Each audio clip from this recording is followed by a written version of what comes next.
एक शहर में एक बहुत बड़ा मकान था। उस मकान में चूहों ने डेरा जमा रखा था। जब भी मौका मिलता वे अपने अपने बिलों से निकलते और कभी खाने की चीजों पर अपना हाथ साफ करते तो कभी घर की अन्य चीजें कुतर देते। उनका जीवन बड़े मजे से बीत रहा था। इधर मकान मालिक चूहों से तंग आ चुका था, इसलिए वह एक बड़ी सी बिल्ली ले आया। अब वो बिल्ली उसी घर में रहने लगी। बिल्ली के आने से चूहों का जीना हराम हो गया। जो भी चूहा बिल से निकलता वह उसे चट कर जाती। चूहों का बिलों से निकलना मुहाल हो गया। वे दहशत के माहौल में जीने लगे। बिल्ली उनके लिए एक बहुत बड़ी समस्या बन गई थी। समस्या से निजात पाने का उपाय निकालने के लिए एक दिन चूहों की सभा बुलाई गई। सभा में सभी चूहे उपस्थित हुए।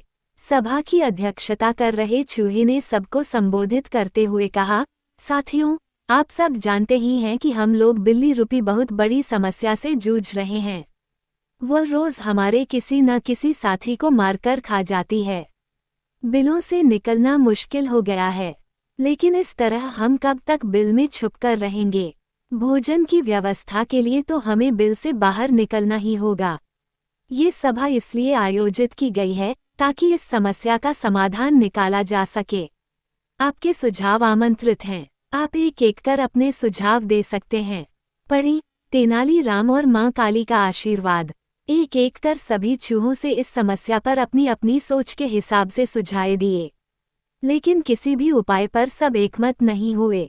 तब अंत में एक चूहा उठा और चहकते हुए बोला, मेरी दिमाग में अभी अभी एक बहुत ही बढ़िया उपाय आया है। क्यों न हम बिल्ली के गले में एक घंटी बांध दें।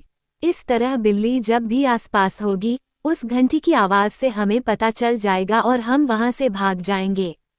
कहो कैसा लगा उपाय। सारे चूहों को ये उपाय बहुत पसंद आया। वे खुशी में नाचने और झूमने लगे, मानो उनकी समस्या का अंत हो गया हो। तभी एक बूढ़ा और अनुभवी चूहा खड़ा हुआ और बोला, मूर्खों, नाचना गाना बंद करो और जरा ये तो बताओ कि बिल्ली के गले में घंटी कौन बांधेगा। ये सुनना था कि चूहों का नाचना गाना बंद हो गया। बिल्ली के गले में घंटी बांधना अपनी जान से हाथ धोना था। कोई इसके लिए तैयार नहीं हुआ।